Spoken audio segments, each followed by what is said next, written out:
How's it going, guys? Today we're going to put a citrus in a container.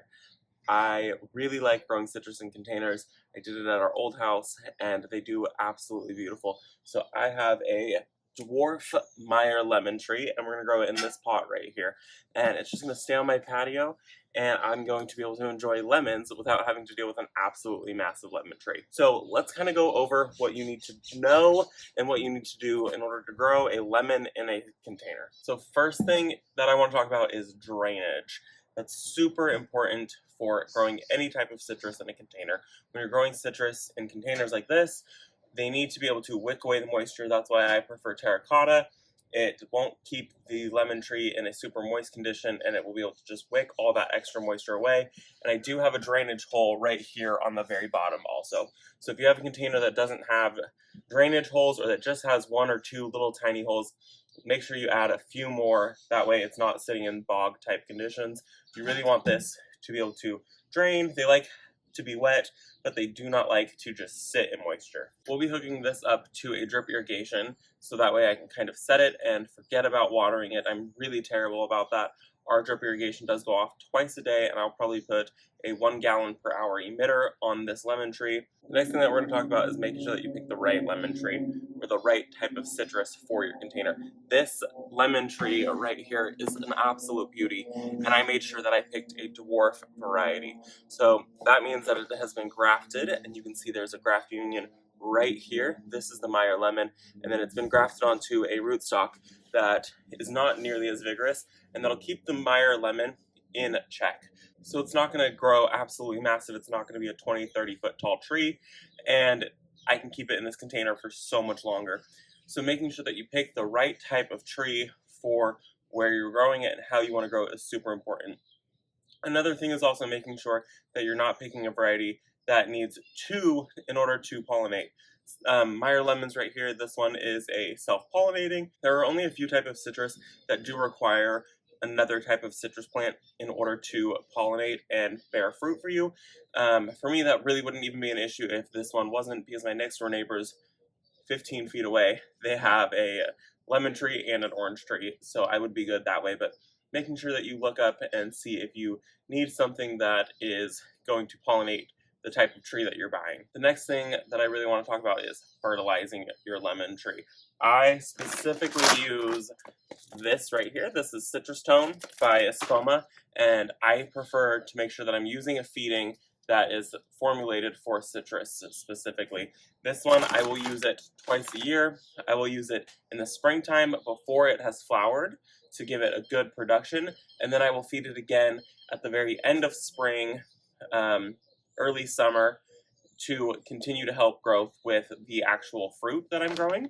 So I feed twice a year with this here, and first time that I'm going to pot it up in this container, I'm going to use about a cup of fertilizer in with this, and then after that I will continue to use about a cup, maybe a cup and a half each time I feed it. Lemon trees are pretty heavy feeders, and anything that you are growing in a container itself is not getting any nutrients from the ground or surrounding areas. It's only getting what you give it, so making sure that you keep up a good schedule on feeding is super important for the health and the longevity and growth of your tree. It's really going to give you the best production, and this one right here already has lemons growing on it, so I know that it's going to be happy to get out of that little container and into this with some more fertilizer this year.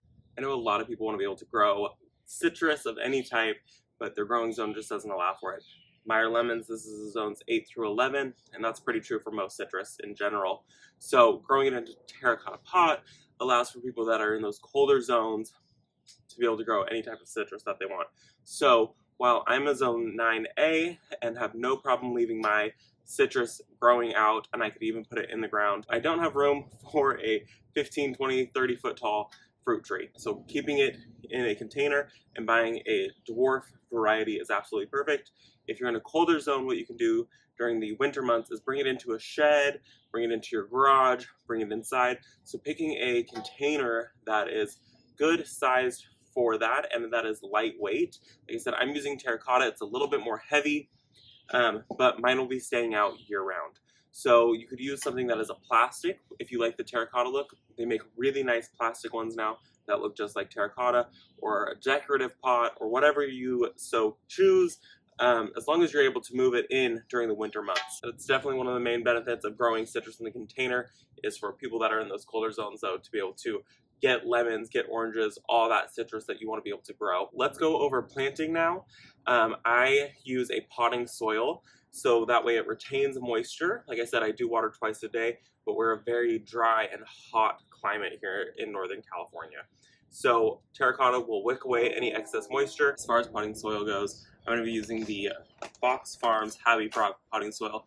I like this. It does retain some moisture, while the terracotta will wick away excess moisture. If you're using something like a plastic or a metal container to grow your citrus in, I would recommend maybe adding something like a perlite or something like that in order to continue to allow drainage, or you can buy maybe a cactus mix, potting mix for your container, so that way you don't have to worry about it sitting in too much moisture. If it's in a plastic container like this is currently, it's just going to retain too much moisture. So first thing I'm going to do is I'm going to run my drip irrigation. This is my drip box, and I'm not going to hook it up quite yet, but what I'm going to be doing, I have some black poly right here. This has no emitters in it at all. I'm going to run this up the bottom, and I have this box here, and this box has all of my little emitters on it. And what I'm going to do is just add I think I'm going to go with a 2 gallon per hour because this is terracotta. So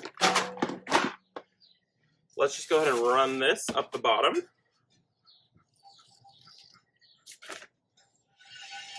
And then we'll go ahead and pop the 2 gallon emitter right into that. And that is all it's going to get for this container. And then we're just going to fill it up with the soil now.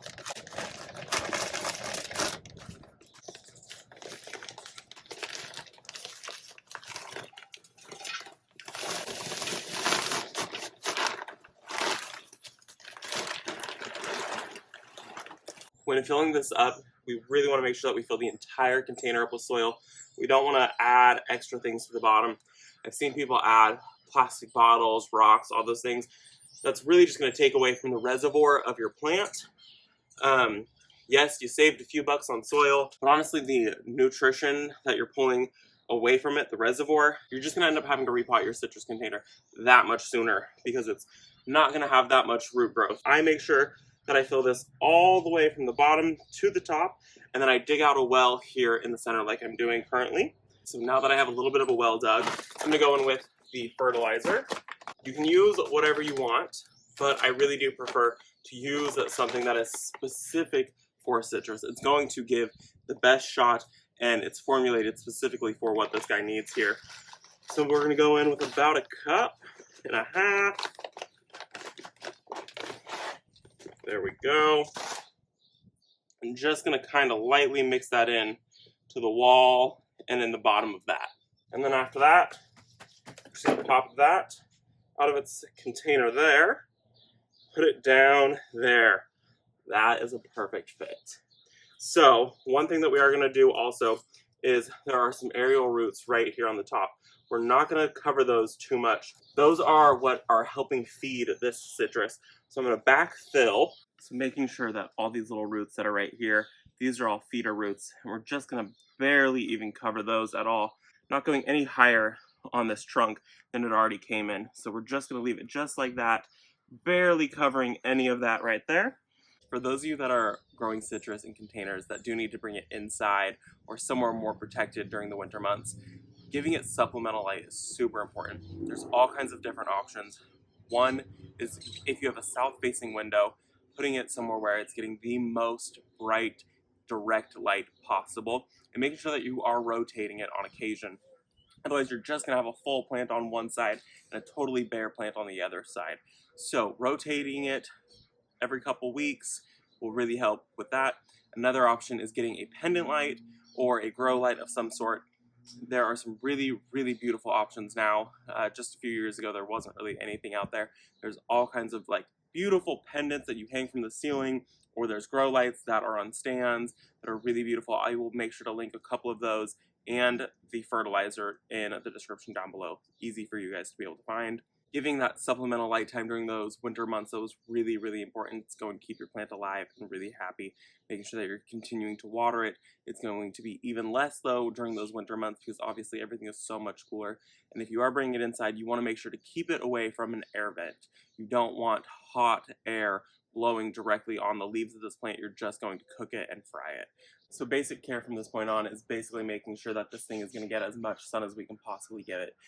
I'm going to give it somewhere that it's going to get about 9 hours of full sun. So direct sun is your best bet to get the best yield from your fruit tree. Also making sure that we're feeding it twice a year and that it's getting consistent water on a good schedule, but it's not drying out, it doesn't want to be dry, and it's not getting too wet. They do totally fine with some root constriction just like this, and this is a large enough container that we really shouldn't have any problems anytime soon with this. So full sun, and we should have lots of lemons to come. So I'm really excited about this lemon tree, and I hope that those of you that are in a colder zone are now encouraged enough to go out and try to grow citrus of your favorite type in a container and be able to bring it in, whether it's your shed, inside, wherever it might be during those winter months. So I hope that you guys enjoyed the video. I hope you learned something, and I will see you in the next one. Bye, guys.